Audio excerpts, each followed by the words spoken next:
Are you ready? మన రెండో point, యేసయ్య almighty builder. యేసయ్య almighty builder. నాతో పాటు చెప్పండి, యేసయ్య ఆల్మైటీ బిల్డర్.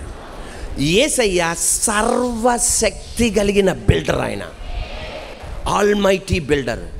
మరియు నువ్వు పేతురువు, ఈ బండ మీద నా సంఘమును కట్టుదును, పాతాళ లోక ద్వారములు దాని ఎదుట నిలవనేరవు. నేను సంఘాన్ని కడతా. వ్యక్తిగత సంఘమైన నిన్ను నేను కడతా. వ్యక్తిగత సంఘమైన నిన్ను నేను కడతా.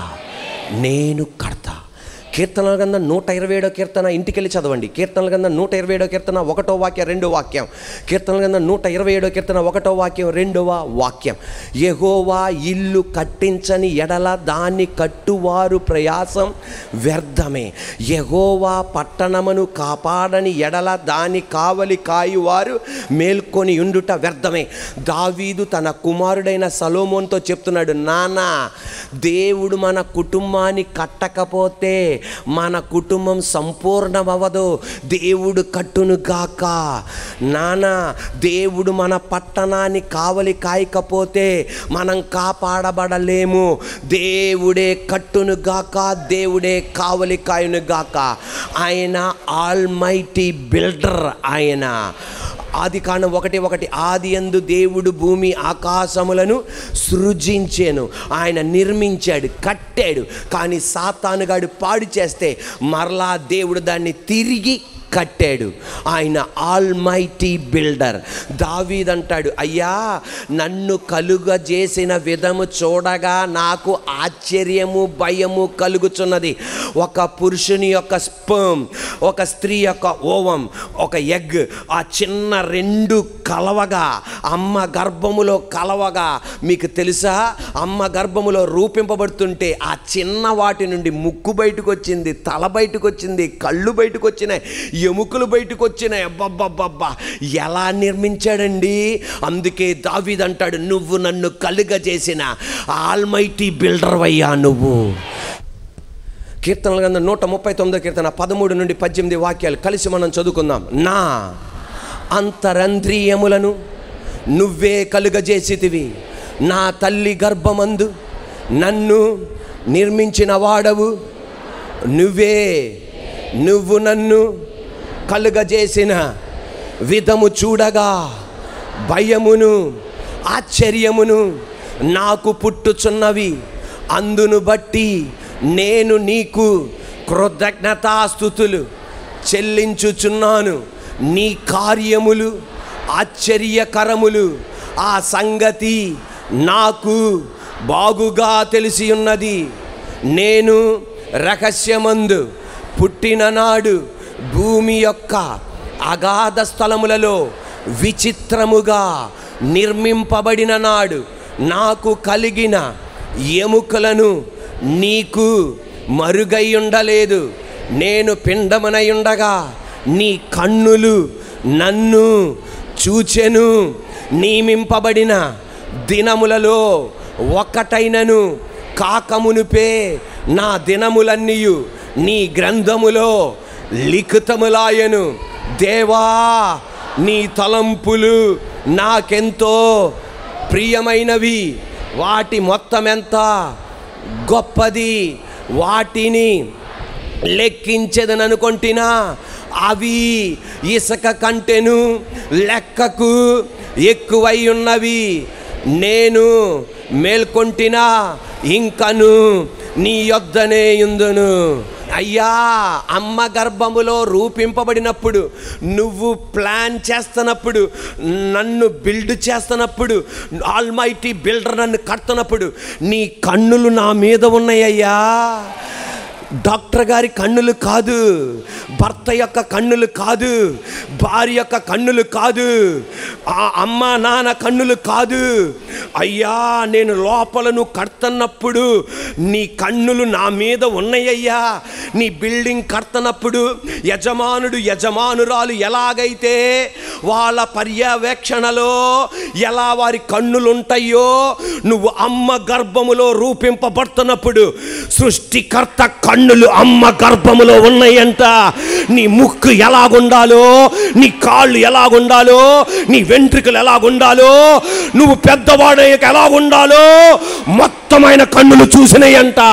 Almighty builder. Praise the lord. హల్లెలూయా.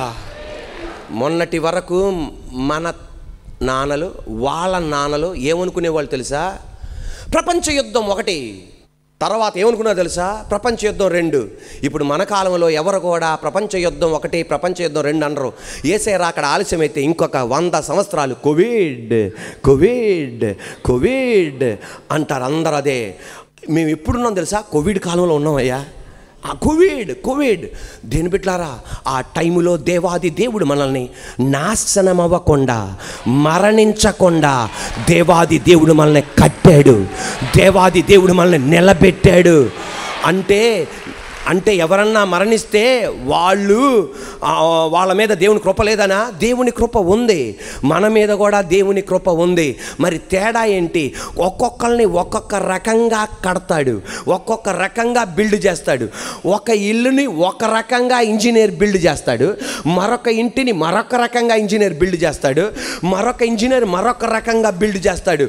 అలాగే దేవాది దేవుడు ఒక్కొక్క కుటుంబాన్ని ఒక్కొక్క రకంగా కడతాడు. ఈ రోజున నీ ఇంట్లో ఎవరైనా విడిపోయారా? నీ ఇంట్లో మరణం జరిగిందా? నీ ఇంట్లో ఇల్లులు అన్నీ అమ్మేసుకున్నావా? పొలాలు అన్నీ అమ్మేసుకున్నావా? దానికి అర్థం వాళ్ళ మీద కృప ఉంది, దేవుడి కృప ఉంది. మన మీద దేవుని కృప లేదని కాదు. నిన్ను బ్రేక్ డౌన్ చేసి బిల్డప్ చేస్తున్నాడు ఆయన. కొంతమందిని ముక్కలు చేసి మళ్ళా ఆయన తిరిగి కడతాడు. ఇప్పుడు ఆయన నిన్ను ముక్కలు చేశాడా? ఆయన బ్రేక్ డౌన్ చేశాడా? Is he breaking you down? ఈ రోజున ఆయన నిన్ను శిథిలం చేస్తున్నాడా? ఆయన నిన్ను కూల్చేస్తున్నాడా? ఆయన ముక్కలు చేస్తున్నాడా? ప్రస్తుతం నీకు అర్థం కాదు, కొన్ని రోజుల తర్వాత అర్థమైద్ది. ఇటువంటి అద్భుతమైన బిల్డింగ్ కట్టడానికా, ఇటువంటి దీవెనకరమైనది కట్టడానికా. యాకోబుకి 12 మంది పిల్లలు, వాళ్ళు మొత్తం డిమాలిష్ అయిపోయారు. ఎవరికి వాళ్ళు స్కాటర్ అయిపోయారు, ఎవరికి వాళ్ళు మొక్కలైపోయారు, తునకలు అయిపోయారు. అప్పుడు అర్థం కాల, అయ్యా నీ కృప నా మీద లేదా? కొన్ని నెలల తర్వాత, కొన్ని సంవత్సరాల తర్వాత అదే ఇంటి నుండి ప్రధానమంత్రి అయిన యోసేపును బయటికి తీసుకొచ్చాడు. అప్పుడు అర్థమైంది, దీని కొరకు నువ్వు బ్రేక్ డౌన్ చేసావా, దీని కొరక నువ్వు చేసి అని. ఎస్తేర్ నాన్నగారు మరణించారు, అమ్మగారు మరణించారు, తోబుట్టువులు మరణించారు. అయ్యా వాళ్ళ అమ్మా నాన్న బతికే ఉన్నారు కదయ్యా, మాకెందుకయ్యా ఇలా చేసావు? వాళ్ళ అమ్మా నాన్న బతికే ఉన్నారు కదయ్యా, నాకెందుకే ఇలా చేసావు? కనీసం నాన్నైనా బతికించపోయావయ్యా, కనీసం అమ్మనైనా బతికించపోయావయ్యా. మా అమ్మ ఈ భూమి మీద నీకు ఎక్కువైపోయిందయ్యా, మా నాన్న ఈ భూమి మీద ఎక్కువైపోయాడయ్యా. ఇంతమంది ప్రజలుంటే నా తోబుట్టులు లేరు, మా అమ్మ నాన్న మరణించారు. దేవుడు ఆమెని బ్రేక్ డౌన్ చేశాడు. ఎందుకు బ్రేక్ డౌన్ చేశాడు తెలుసా? అప్పుడు అర్థం కాల. కొన్ని సంవత్సరాల తర్వాత ఒక గొప్ప రాజుకి భార్యగా మారింది. ఉనండి, ఇప్పుడు ఆమెననాలి. 127 సంస్థానములో ఉన్న బిడ్డలకు ఆమె తల్లిగా మారింది. ప్రస్తుతం ఆయన బ్రేక్ డౌన్ చేస్తున్నాడా? కృప లేదని కాదు, ఆయన ఆల్మైటీ బిల్డర్. నయోమి పొరపాటున బెత్లెహేము నుండి మోయాబు దేశానికి వచ్చింది. అబ్రహాము ఎక్కడి నుండి వచ్చాడు తెలుసా? ఆ ఉన్న చోటు నుండి వేరే ఐగుప్తు దేశానికి వెళ్ళిపోయాడు. అక్కడ మరణం జరగలేదే, వాళ్ళ ఇంట్లో ఏం మరణం జరగలేదే. ఎంతమంది నయోమిలాగా పొరపాటు నిర్ణయం చేశారు, వాళ్ళకి ఎవరికి కూడా ఇంత నష్టం జరగలేదే. నయోమికి తన భర్త, తన 2 బిడ్డలకే నష్టం జరిగిందండి. తన భర్త మరణించాడు, పెద్ద కుమారుడు మరణించాడు, చిన్న కుమారుడు మరణించాడు, ఒక కోడలు వెళ్ళిపోయింది, 2 మిగిలాడు. అయ్యా మేము చేసిన చిన్న పొరపాటుకి, అంతేగాని మేము విగ్రహారాధనకి వెళ్ళటానికి కాదు కదయ్యా మేము చేసిన పొరపాటు, అక్కడ బతకలేక మేము అటు వెళ్ళామయ్యా. దానికే మా మీద ఇంత శిక్ష విధిస్తావా? ఆమెకు అది శిక్షగా అనిపించింది, అది ఆమెకి వేదనగా అనిపించింది. మనం వెళ్తున్న ప్రస్తుత పరిస్థితి చూసి, నేను చేసింది చిన్న పొరపాటునేనయ్యా, ఇల్లులు అమ్ముకునే అంతా మేమేం చేసామయ్యా, బిడ్డలు దారి కాలేనంత పరిస్థితి ఏం చేసామయ్యా, ఏమీ లేని పరిస్థితిగా ఎందుకు మార్చేవయ్యా అని వేదన పడుతున్నావే. దేవుడు బ్రేక్ డౌన్ చేశాడు అనుకున్నావే. నయోమికి అర్థం కాల. దేవుడు బ్రేక్ డౌన్ చేసినప్పుడు, దేవుడు కూల్ చేసినప్పుడు, ఇంట్లో మరణం జరిగినప్పుడు అర్థం కాల. కొన్ని సంవత్సరాల తర్వాత అర్థమైంది. అద్భుతమైన కట్టడ బయట తీసుకొచ్చాడు.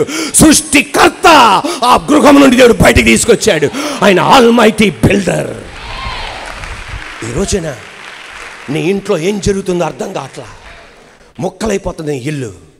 భయపడద్దు, ఆయనకి తెలవకుండా ఏదీ నీ ఇంట్లో జరగదు. ఆయన ఆల్మైటీ బిల్డర్.